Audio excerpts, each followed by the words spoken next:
Thank you everyone for being here today. Today is November 12th, 2025, and I appreciate you. Thank you for being here today and welcome. My name is Derek Pesta, and I'm very excited to be here with you all today.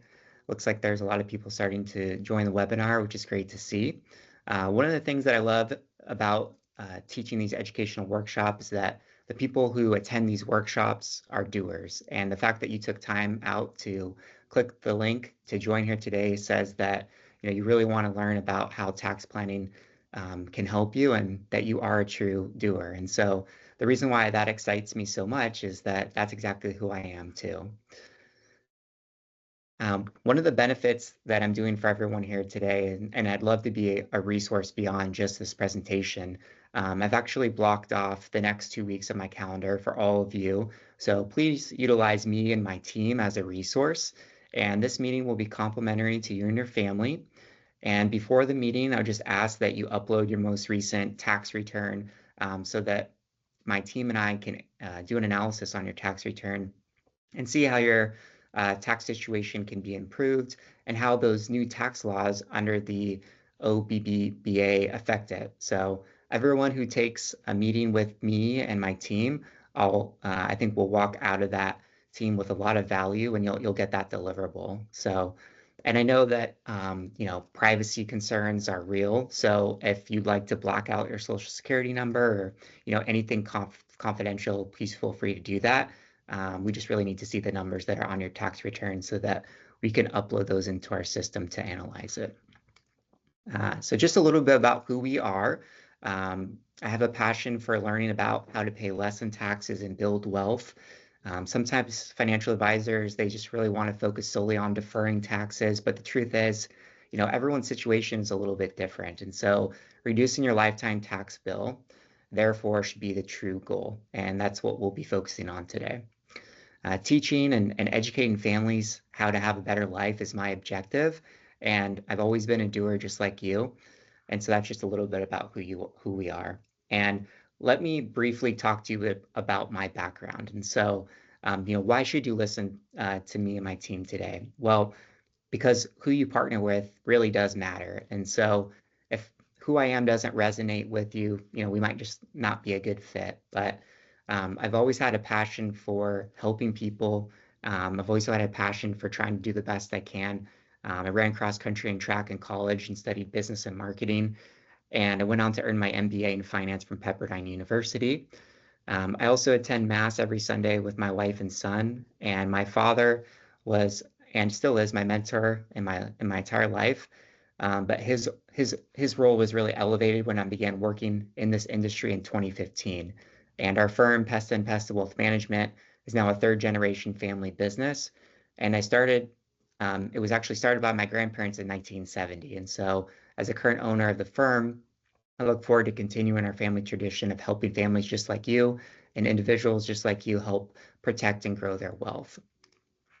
So why is tax reduction important? Well, I would say that for the most part, a lot of clients or families that we're working with, they're paying anywhere from, let's say, 30 to 40% or more in taxes, depending on their unique situation. And in my opinion, that's a significant amount. And the other thing to point out is that any reductions we can do on the tax side can actually help their wealth compound faster, which means helping your family generate more wealth so that you can use that wealth to set up the next generation for success or focus on things that are most important to you in your life. And so in this presentation, I would like to just kind of take a poll and just see, can anyone guess, what are the most common answers that we hear from when we ask our clients, what are the tax strategies that they're currently using? So just want to kind of see what are some tax strategies people are currently using. If you just want to put your answers into the chat, we can kind of get a sense of what that looks like. So we'll give you a few seconds there. And just some of the most common answers we tend to hear are things like, I'm contributing to my 401k at work, or, I've looked at, investing into real estate, or, I like to give to charity, so I set up a donor advised fund, or I'm starting to put money into my health savings account each year. Those are some common things we hear. So is anyone that's attending today using any other strategies? Looks like a few more may have come in.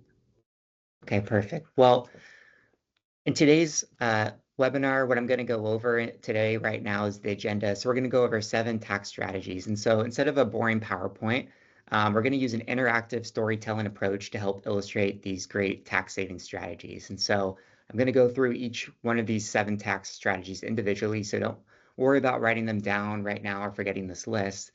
And just go ahead and remember, if you'd like to discuss any of these 7 tax strategies further, please use the Calendly link in the chat to set up a complimentary, no charge, 1-hour meeting with me and my team. So the first one we're going to talk about is asset location. The second one we're going to talk about are some long, short, plus tax-aware hedge funds.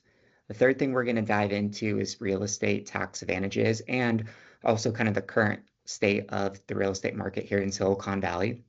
Next, we'll talk about mega backdoor Roth 401ks. What are they?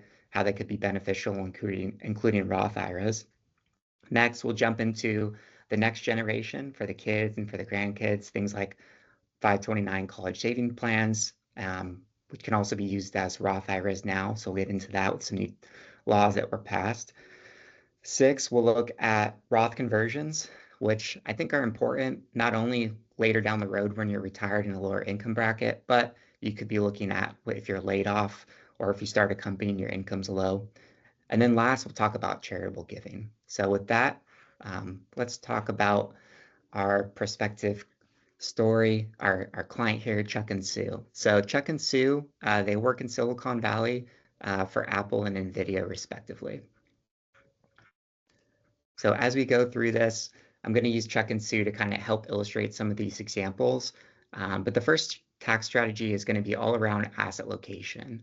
And so let's compare, in this example, the first bucket, which we talk about, which is going to be taxable accounts. And so I'm going to use the metaphor of trees and gardening and things like that to help illustrate this. So for taxable accounts, let's think about a huge 200, 300-foot redwood tree. And ideally, you would want to wait at least a year or a few years to sell these stocks that have gained money to qualify for long-term capital gains instead of short-term capital gains, which are taxed at a higher rate. Therefore, we want to let these grow for a good amount of time and hopefully not trim them back until they've reached, these mammoth heights. And so if Chuck and Sue in this example start pulling money out too quickly, these redwoods will never grow to be what they could have been. So that's kind of how we think about asset location in terms of taxable accounts.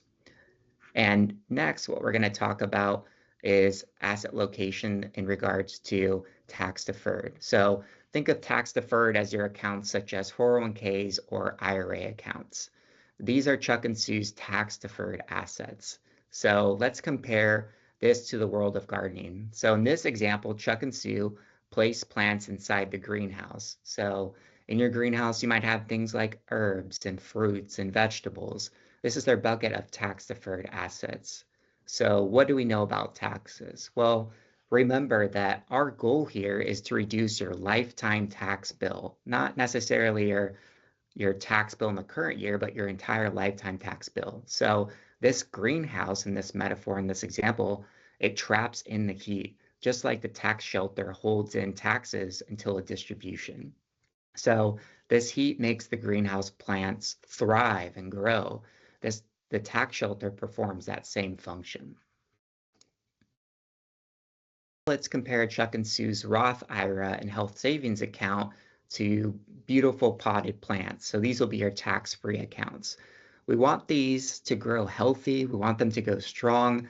But if we need to replace them, that's okay. These assets enjoy tax-free nature, which means that we can sell or use as much as we need to without really worrying about any taxable gains or taxable distributions down the road. In summary, some clients have the same risk profile and thus the same investments spread out in all of their different account types. While this isn't bad, you may be able to do better by placing your higher risk investments in your tax-free accounts, your non-income producing investments in your taxable accounts, and placing your conservative and income producing investments in your tax-deferred accounts. So just to recap, Charles and Sue have different account types such as Roth IRAs, a trust account, and they also have tax-deferred 401ks at work. In this example, we just explained to them that there are three different account types. In the taxable accounts, you're going to have things like your trust account, your individual account, maybe you have a joint account. These are going to be your huge redwood trees that you want to leave alone and let them grow to awesome heights. In your tax deferred, such as 401k or traditional IRAs, these are the plants that Chuck and Sue placed in the greenhouse to help stimulate that growth. And last but not least is the tax-free Roth IRAs, health savings accounts. These are potted plants that grew, but were always there for Chuck and Sue to repot or to dispose of as if they pleased to without any negative repercussions. So, depending on the account type, the taxation changes. Thus, certain investments within each account will be more favorable, kind of like a garden. So, in your 401ks or traditional IRAs, what would you do? Well, it might be more advantageous to use more conservative investments like treasury bonds, corporate bonds, mortgage-backed securities, or other fixed income instruments. In your trust account or your individual account or joint account, some examples of investments you may want to choose include municipal bonds, buffered ETFs, growth stocks that do not pay dividends, gold, silver, venture capital, private equity. And then your Roth IRAs or health savings account, you might want to think of things like stocks, dividend or non-dividend paying, or cryptocurrencies. Okay, perfect. So that was the first tax strategy out of 7. Now let's jump into number 2. So in number 2, let me just preface by saying that tax loss harvesting is something that we recommend for our clients, and it's not something that you just leave until the end of the year. This is something that should be occurring throughout the year because the market goes up and down, and by selling these stocks at a loss, you're able to harvest these capital losses that you can offset capital gains with. So you'll be able to sell stocks with a gain up to the amount of your capital losses tax neutrally. If you have some more realized capital losses than capital gains, you're able to offset those by up to $3,000 in non-investment income from your capital losses and carry those forward to the rest of the years. So in this example, as stated, Chuck and Sue, they've been working for Apple for the last 6 years. Sue's been working for NVIDIA for the last 2 years. And when the restricted stock units, aka the RSUs, vested, they have generally held on to them because they are bullish on the companies that they worked for. Now most of their grants, they have unrealized gains. Some have unrealized losses because of when they vested, and they can sell and harvest these losses. And so Charles and Sue now have more than enough for their down payment on their first home, and they want to sell some of that stock to get the cash ready, and they need about $1 million for a down payment. So in this next slide, I'm going to walk through a little bit about the long, short, and tax-aware hedge funds that will harvest losses at a large rate while still growing the overall portfolio. So this is really when a financial advisor and a team can come into play, and it's our job to turn these lemons into lemonade. So let's say that Charles and Sue want to sell $1 million of their company stock, and let's just say, given their cost basis, they have around $300,000 in capital gain. Well, if we assume about a 30% or 36% tax bracket between federal and state, this equates to about $108,000 in taxes owed.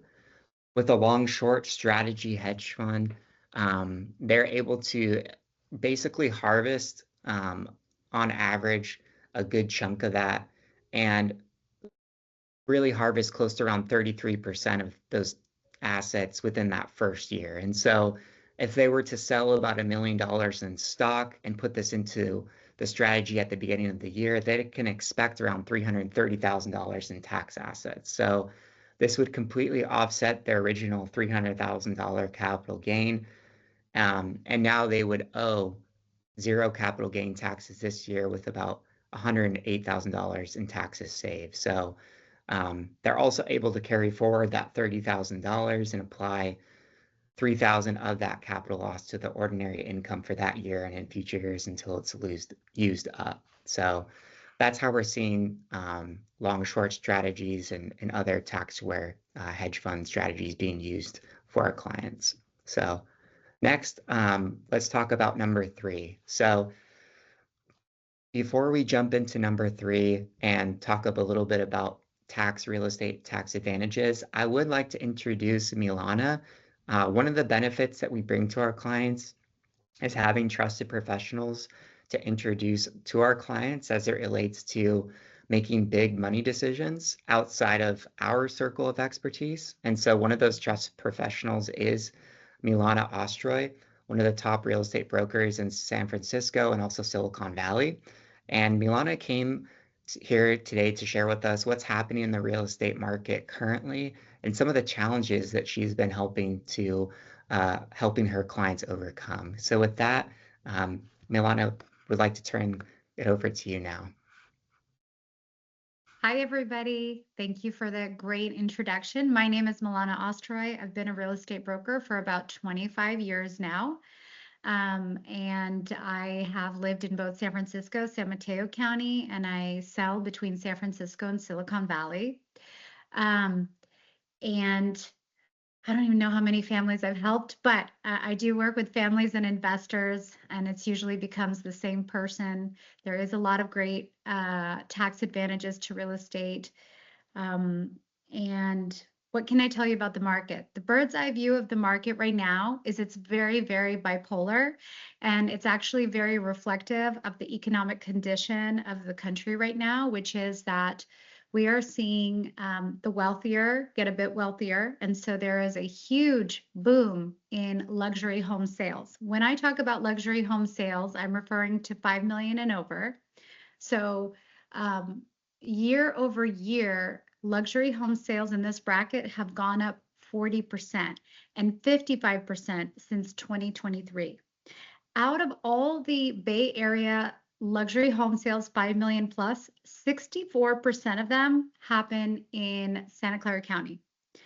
And San Francisco, 64% is happening in Santa Clara and San Mateo County, and San Francisco is number 2. So there is a lot of wealth happening here, and it is primarily driven by the AI tech boom and the high salaries and the stock advantages of working for these companies, the RSUs that Derek was talking about. And they're able to use RSUs to purchase home without cashing out, because now there are lending programs flexible that allow them to do that, which is a huge plus. And then you're seeing homes that need work or that are more entry level in the Bay Area. I might add that entry level in the Bay Area is under 3 million. So it's definitely luxury when compared to other markets. But the entry level market is not booming as much. Also, the homes that are being listed on the market that are all done, all remodeled, they're going for a premium. They're going about 20 to 25% higher than the homes that are the same type of home, but have work to do. Which is why so many sellers are now investing in their homes prior to sale. But there are a lot of people, especially, the baby boomers who are retiring out of their homes, that are putting their homes as is on the market. They're not able to capture that value. So there is a lot of challenges in the market. When you hit luxury and up, you're going into competitive offers, competitive marketplace. You're getting a lot less for your money. However, there's also a lot of opportunity. And some of the opportunities is add value opportunities that was popular a decade ago, where you buy a home that needed work and you put some work into it over time, or add an ADU, which is something that we've only been allowed to do in the past 5 years. So that is a huge thing. And San Jose has been the first city to allow ADUs to be sold separately than the house. So there is a huge value add opportunity there as well. Additionally, I'm seeing a lot of people in the market buying for their children, whether their children are 5 years old or 15 years old. They're buying for their children, then renting the property, using it as an investment property, which has its own tax advantages. And then, they have a property that their kids probably won't be able to afford in the future. Along with that, baby boomers are doing the same thing. There are a lot of people out there who are not yet retired, but reaching those 50s, 60s, buying a condo or a downsized place and not moving in right away, knowing that they're going to move in. So they're going to rent it out, collect income, have someone else help them pay, collect the tax advantages, and then move in when they retire. So there's really a lot of opportunity out there. There is a lot of layoffs. So that's where the middle class is starting to struggle. But then you see tech earnings are skyrocketing. The incomes are so high. So you're seeing, IPO pipelines coming in. So that is why some parts of the market are just, surging and other parts are kind of flat. Um, what else can I tell you? There is, a lot of new construction because new construction has been reaping profits. The number one place for new construction right now is actually Atherton, which is surprising, but it's true. And new construction remains very in demand, although because they've oversupplied in some areas, they're giving some advantages and things that when you negotiate with them, that perks that they will give. And lastly, there is some inventory getting unlocked. So we have seen inventory unlocked for, gosh, over 5 years. And finally, inventory is starting to unlock. It will not be a huge amount, but it is very needed. And that's primarily because the trend of aging in place is starting to shift to downsizing, which would be our normal housing cycle. So I hope that I gave you some insight into some opportunities, some challenges, and some great ways to purchase property with your RSUs and other creative financing options. Yeah, no, that definitely helps. And I think so, like in using this example, Chuck and Sue, Milana. So would you say like one strategy they could look at is, instead of going after the home that's listed for sale that's in perfect condition, maybe they're looking for one that needs a little TLC, and then, your team can kind of help guide them in, okay, well, let's go down to, the Marble Center and I'll help you, pick because like for me and for others, sometimes it's hard to find that time where they don't know how that whole process works, but can really help them in the long run get into a place and not overpay. Yeah, the thing is that if you're able to do some work, and it seems so overwhelming because, especially with people in the tech industry, they haven't really quote unquote handled homes or maintained homes.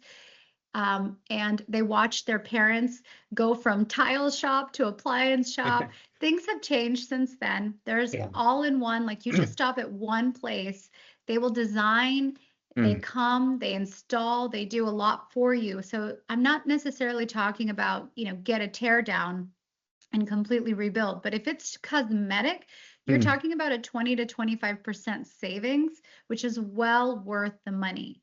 yeah. And there's also a lot less competition in that arena because everybody's eyeballs is on what's sparkling. And this is not sparkling, which is to your benefit. So this would be a great way. In addition, you're going to have less in capital long-term gain Yeah. because you're going to put work into the property. That is going to lower your capital gains tax. Also, your property tax base will be less because you're paying less.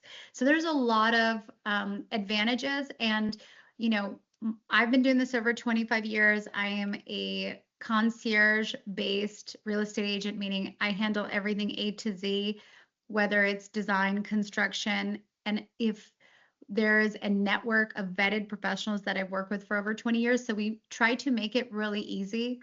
But this has been the mindset of the past generation Right. that, millennials and Gen Z and Gen X now, I think it is, they were not brought up with this mindset. This is really the mindset of the baby boomers. The baby boomers refused to buy done homes because they didn't want to pay that premium. And I think now it's time to reverse because also there's so much more value add opportunity. Now you don't have to just rely on cosmetic updating. You can add an ADU. In some cases, you can add a couple more units. In other cases, you can make the land more usable. When it comes to Silicon Valley, land usability is a big is a big thing. Privacy is very big. So when you add those things, which is not necessarily square feet and bath, they also add value. And not a lot of people think about that. Yeah, no, it's so true. And it's a good point. Love that. Well, anything else, Milana, that you want to add or touch on in terms of the real estate market? You, This is really, this market is really primed for investors. There is a huge amount of creative financing strategies. If you are a vested tech employee, you don't now have to pull out, liquidate, and get slapped with capital gains tax. There's just so much financing. And in addition, we know prices are going to go up because we know two things, basics. We know the population went up. We know that the housing wasn't built for the population. right, I think as a country, built only 60,000 units last year, which is right. super low. So with that, we know that prices are going to go up. We might as well by now put our money to work, diversify. I know a lot of people are doing crypto and a lot of people are doing stocks. But the beauty about real estate is you don't have to pay 100% of the Right. asset. You can leverage. And that is something that you cannot do in crypto and stocks. In addition to that, you have tax benefits because now you have investment properties. They need to be run. Maybe you open a property management company and you offset your W-2 income. I mean, I am not the one to go into taxes, but that's definitely you, Derek. But there Sure. is a lot of tax advantages and leveraging advantages that is there. And the last thing I will put is that the country is going into economic conditions where the middle class is getting squeezed, which means that it's going to be more difficult for home buyers and homeowners to buy their home. The average age of a home buyer today is 40. It used to be in Hmm. the 20s. Right. Okay. So that means if you're in the position to buy investment properties, whatever they are. There's duplexes, triplexes, commercial, apartment buildings, a home, anything. Buy anything. Get as many doors as you can while you can afford it Mm. and while you have the leveraging, the asset will go up. Derek and I spoke with today, and he said something very valuable. He said, those who have not built up assets are struggling to survive today. And that is so true. So I'm not saying buy real estate because I'm a real estate broker. I do what I do. I lead by example, Sure. but I am preaching to buy real estate for your kids, for your parents, because the future is not going to be as easy as it was before. Yeah. No, it's so important. Well, I definitely appreciate that outlook, and it creates a lot of good ways that you can look to diversify and just get your family and your next generation set up for success. And thank you so much. That was really helpful. Thank you.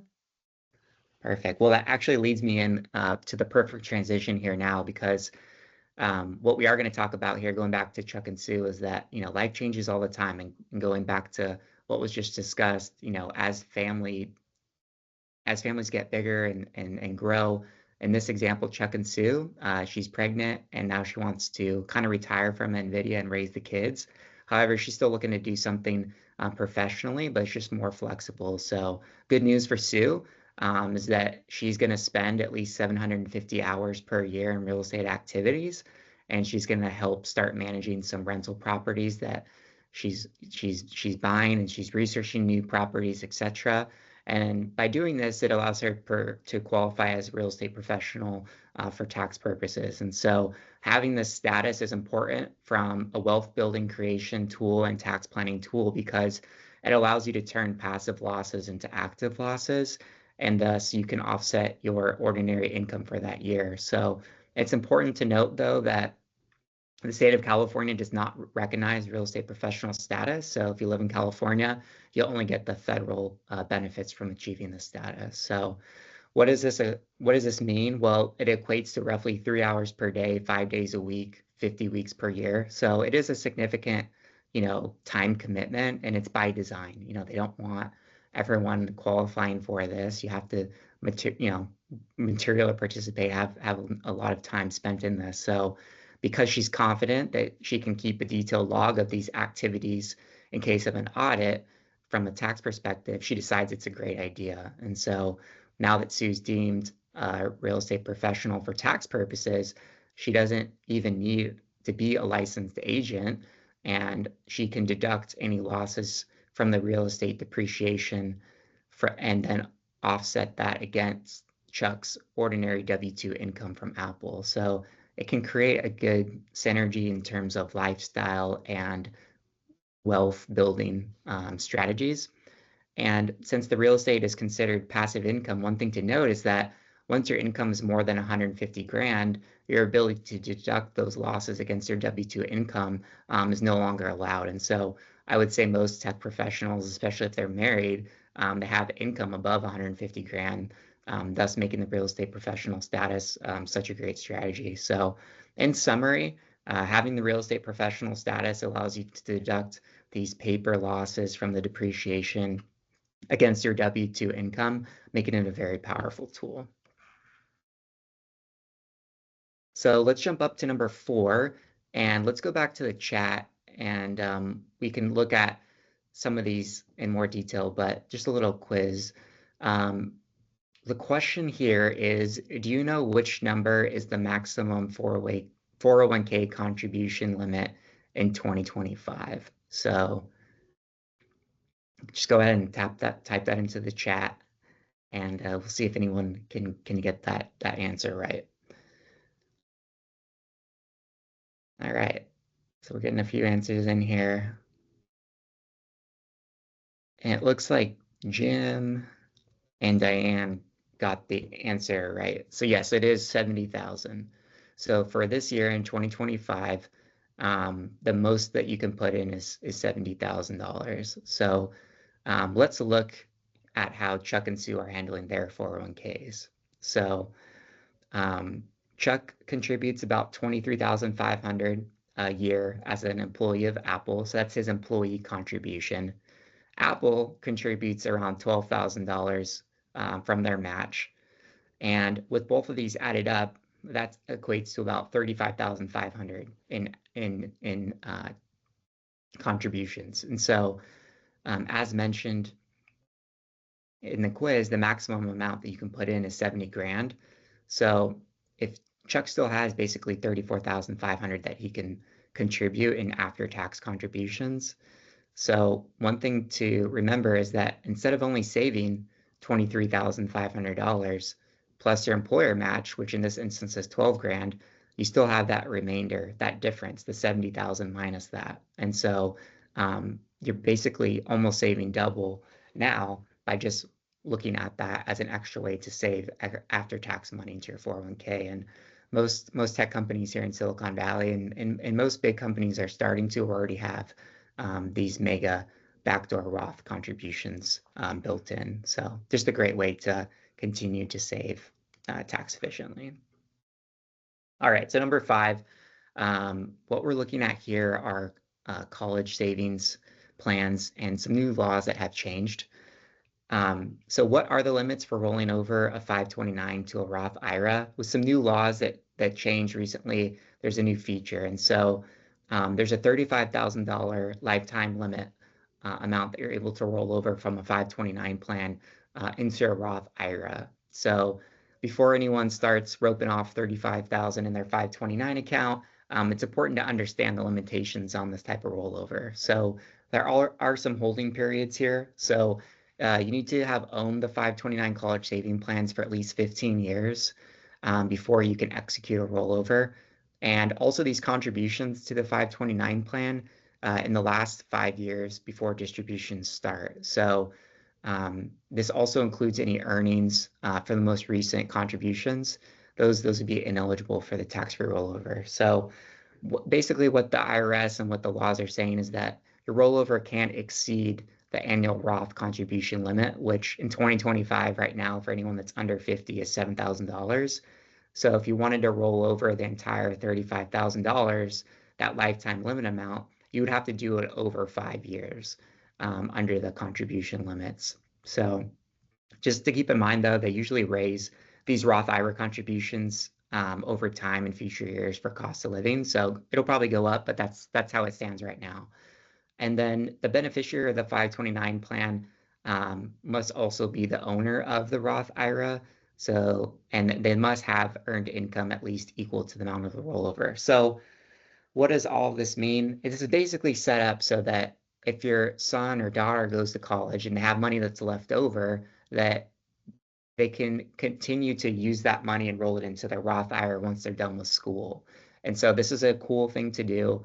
If they don't need the money and you're not going to pass it on to grandkids, or you just want to open up these Roth IRAs, it's a great way to do it. And so that's what's one thing that we're looking at is considering in more detail for clients. And it's just an important tool to use. So that could be something that once your kids are done with college, if there's money still left in there, you could look at doing. So a very powerful tool, especially if they start doing that in their early years, in their early 20s. And just imagine how much growth and tax-free growth that will potentially turn into. All right, so that's number 5. Number 6, so almost getting to the end here, Roth conversions. So in this example, unfortunately, Charles just got laid off from Apple, but he has 12 months of living expenses in cash and an emergency fund, so he'll be in pretty good shape. And because it takes him another year to find a new job, we advise him to do Roth conversions of $30,000 since his income is low this year. And so since him and Sue, they have no other ordinary income at this point, the Roth conversion causes $0 in taxes for federal and California. Because the economy is slowing, which is why he got laid off. His 401k balance in this example was worth 200,000, ends up going down 30%, and now it's only worth 140,000. So we still advise him to proceed so that he can take that $30,000 out, leaving with him around 110,000 in his 401k. He transfers that $30,000 to a Roth IRA from his 401k. And in 12 months, the stock market rebounds 30% back to what it was, and he has a new job that he loved. So, what is the benefit? Well, this resulted in his 401k going back from 110 to 156,000. His Roth IRA has now grown from 30,000 to 42,000, and his accounts are back up to the $200,000 before the stock market sell off. So by doing this Roth conversion from a 401k when the stock market was down, very strategic in the timing, his income was low. He benefited from this $30,000 starting to grow tax-free now. So another way you could look at this too is that maybe you decide you want to start your own company or you do a startup and your income was low those years while you're hustling and trying to make everything work. Well, that's also a good time to do it because your income's low. So when life gives you lemons, let's figure out a way to turn it into lemonade. All right, last but not least, I always think it's great making money, it's great saving money, but there also should be a third component, in my opinion, which is giving. And so let's talk last about charitable giving. So when we look at some of these tax strategies that you could implement, and if you're charitably inclined, maybe the clients of mine, they like to donate to their church, they like to donate to charities. And so some of the strategies that I look at for them are as follows. So number one, they could look at qualified charitable distributions. These are transfers that occur directly from your IRA to a charity, but you have to be older to do this. So this only qualifies for people that are 70 and a half or older. And the benefit to this person doing this is that it does count towards your RMD, your required minimum distribution in future years. But the real benefit here is that it gets excluded as a distribution from taxable income. And so this is very important. It's better than itemizing charitable deductions. And you can actually do a significant amount per year. So right now you can do about $108,000 annually per individual. So for those on the webinar, or if you have relatives that are 70 and a half or older, this could be a great strategy for them. All right, so that's the first charitable giving strategy. Let's talk about number 2, which I think could be a more common strategy here. So for appreciated securities, you can donate these. This is a very good strategy. So what's the strategy here? Well, you could donate highly appreciated stock or RSUs that have held, greater than a year. And if you hold those greater than a year and you were to sell those and then donate the proceeds, that cash, this could be a better way of doing that. So there's really a double benefit here. You avoid the capital gains tax on the gain, so you don't pay the taxes on the gain from that highly appreciated stock, and you get a full market value deduction on that. So what's the impact here? Well, you can save a significant amount in capital gains, plus ordinary income tax savings potentially, and really just give more to charities that you want to help out. So this is a great strategy, especially for tech professionals that we're working with. Number three, this one's a little bit more complex, a little bit more administrative, but it can also be pretty helpful. So number three, we're talking about charitable remainder trusts. This is probably going to be for somebody that's more higher net worth, typically someone that has about $1 million or more that they want to donate to justify the costs that are involved with this, but still a great strategy.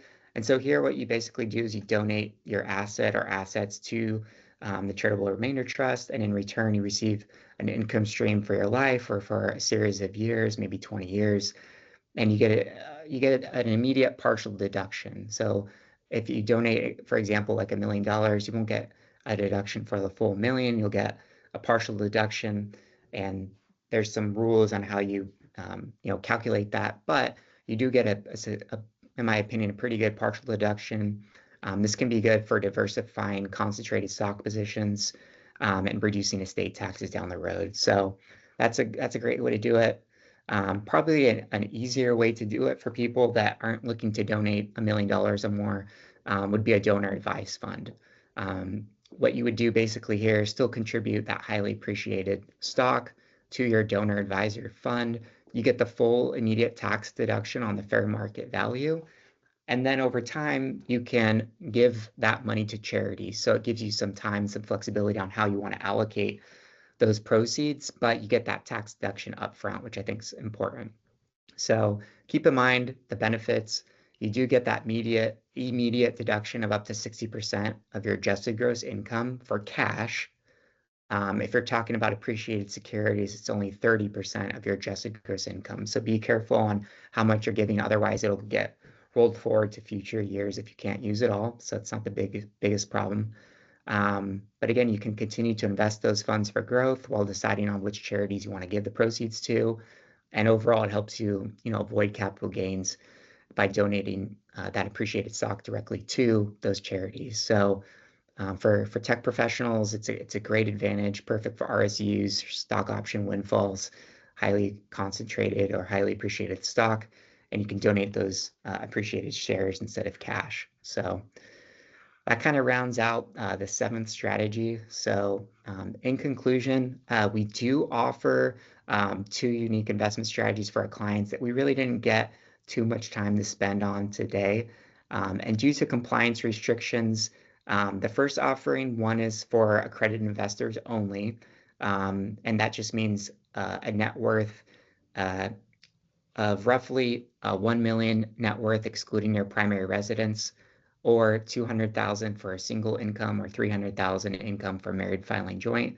The other one, the second offering two, is for qualified purchasers, and this one is a 5 million net worth excluding the home residence.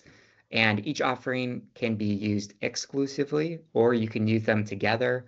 The first one really helps with capital gains deferral, and the second offering really helps with ordinary income tax optimization. So together, they work extremely well. So if you'd like to schedule a meeting with us to learn more about how this could benefit you, I encourage you to scan the QR code, or you can just type the Calendly link in below and book a time. So overall, I just wanted to say thank you so much for your time today. We look forward to really having the opportunity to learn more about you, your situation, your goals for the future.